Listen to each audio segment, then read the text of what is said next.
शारदीय नवरात्रा के इस विशेष कार्यक्रम में आज हम चर्चा करेंगे तीसरे दिन माँ चंद्रघंटा शेर पर सवार, हाथों में कमल और कमंडल के साथ चक्र भी है। माथे पर बना आधा चंद्र इनकी पहचान है। देवी भागवत पुराण में माँ का तृतीय स्वरूप मस्तक पर घंटे के आकार का अर्धचंद्र सुशोभित है। विशेष पूजा विधि और मंत्रों से, किस मंत्रों से माँ भगवती को प्रसन्न करने का क्या उपाय है, हम जानते हैं पंडित मनोज शास्त्री जी से। मनोज शास्त्री जी, आज तीसरे दिन की पूजा को हम किस तरह प्रारंभ करें और कैसे हमारे भक्तों को किस तरह सुलभ से माँ प्रसन्न होकर मनचाहा वरदान दे। जी शास्त्री जी। घंटा शूल हलानि शंख मुसने चक्रम धनु सायकम हस्ताब्जय ददतिं गणांत विलसा श्रीतांस तुल्य प्रभम गौरी देह समुद्भवां जगताम आधारभूतां महा पूर्वामत्र सरस्वती मनुबदे शुंभादि दैत्यादिनी। ओमकार न्यूज के सभी दर्शकों को जय माता दी। और राजेश जी, परमपिता परमेश्वर के असीम अनुकंपा से, मैया रानी की कृपा से आप यह जो कार्य कर रहे हैं, इस चैनल के माध्यम से समस्त भक्तों को माँ की पूजा का जो विधि आप जानकारी मार्गदर्शन प्रदान कर रहे हैं, ये बड़े ही उपकार की बात है। इसलिए आपको भी कोटि कोटि धन्यवाद।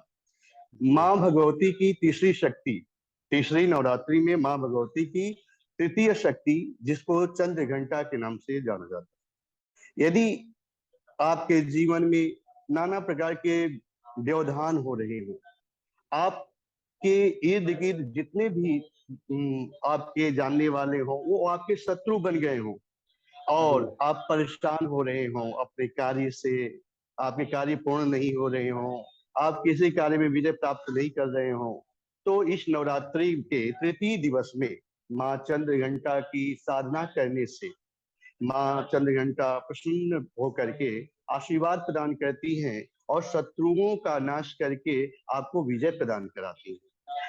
माँ को आज के तृतीय दिवस में जो माँ का तृतीय शक्ति है चंद्रघंटा, उनको लाल रंग बहुत पसंद है। इसलिए उस दिन जो भक्त लोग माँ चंद्रघंटा की साधना करने वाले हैं, उनको लाल कलर का लाल वस्त्र धारण करना चाहिए और लाल ही पुष्प माँ के चरणों में समर्पित करना चाहिए। वैसे माँ को तो गाय के दूध के बने हुए पदार्थ अति प्रिय हैं, फिर भी कहते हैं एक सेव, लाल सेव जो है, यदि माँ के श्री चरणों में समर्पित करके अपनी मनोकामना मांगी जाए तो माँ उनकी मनोकामना को अवश्य पूर्ण करती है। माँ का यह स्वरूप शांत और संयम से भरा हुआ है। माँ महिषासुर का वध करने के लिए ये माँ अब चंद्रघंटा का स्वरूप धारण करती हैं, सिंह पे सवार हैं और माँ के हाथों में पुष्प है और अनेकानेक अस्त्र शस्त्र हैं। सौम्य के सौम्य हैं, शांत के शांत भी हैं, लेकिन यदि उनके भक्तों पे कोई अत्याचार कर रहा हो तो उस अत्याचार को समाप्त करने के लिए, असुरों का नाश करने के लिए माँ कुपित भी हो जाती है।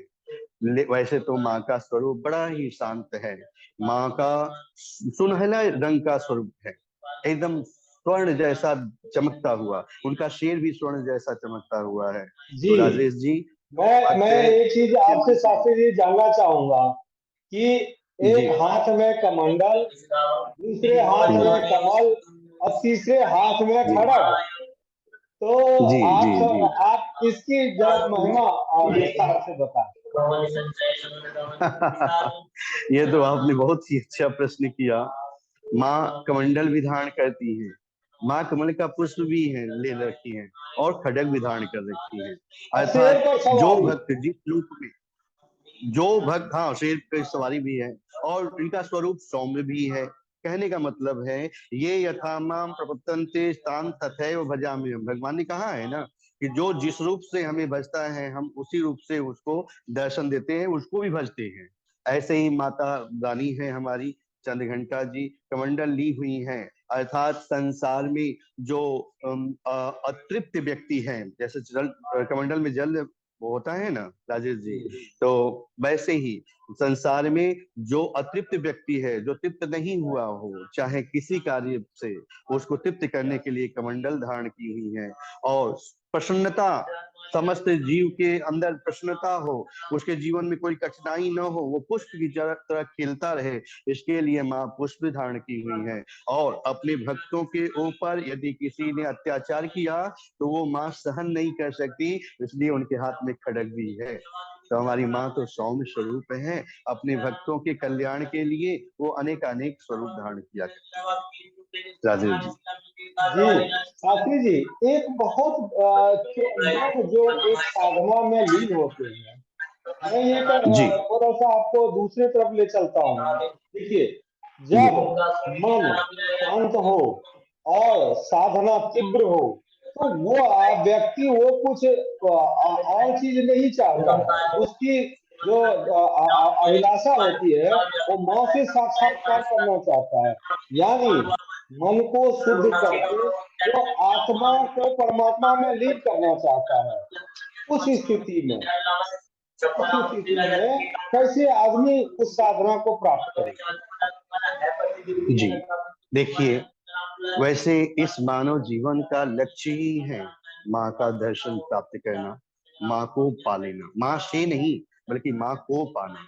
हम क्या कहते हैं, मंदिर में जाएं, पूजा पाठ करते हैं, तो कुछ अर्पण करने के उपरांत इतनी सारी चीजों की याचना कर लेते हैं कि माँ भी कंफ्यूज हो जाती है कि मैं इस वक्त को ढूंढ क्या।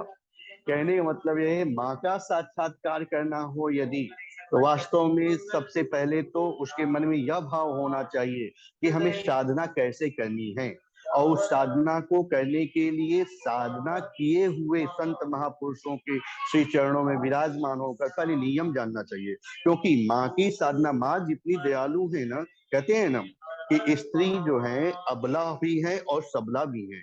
माँ बड़ी करुणामयी भी है, और जब क्रोध में आ जाती है तो माँ काली भी हो जाती है। तो इसलिए माँ की साधना यदि करनी है तो माँ की साधना किए हुए संत महापुरुषों के श्री चरणों में विराजमान होकर के पहले उसके नियम को जानना चाहिए।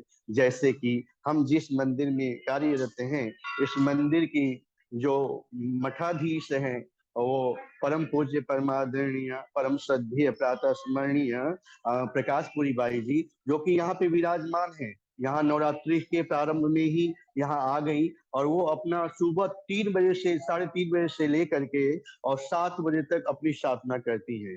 तो ऐसे ऐसे संत महापुरुषों के श्री चरणों में विराजमान होकर के साधना कैसे करनी है, उसको हमें पहले सीखना है। क्योंकि माँ को उनकी साधना में यदि कोई गलती हो गई ना, यदि इनको प्राप्त करने की मार्ग पे, अध्यात्म मार्ग में यदि कोई गलती हो गई तो फिर उसका परिणाम भी भुगतना पड़ता है। तो इसलिए मैं तो जो साधना करने वाले भक्त हैं उनसे यही निवेदन करूंगा कि सबसे पहले संत महापुरुषों के श्री चरणों में विराजमान होकर के वो साधना के नियम को जाने, और तदुपरांत करके माँ को प्राप्त कर सकते हैं, माँ को का दर्शन कर सकते बहुत हैं। बहुत राजेश जी। धन्यवाद, आपका बहुत बहुत शुक्रिया।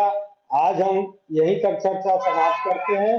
अगले कल फिर माँ का ये सारे आशीर्वाद का चर्चा करेंगे। नमस्कार। जी राजेश, जय माता दी।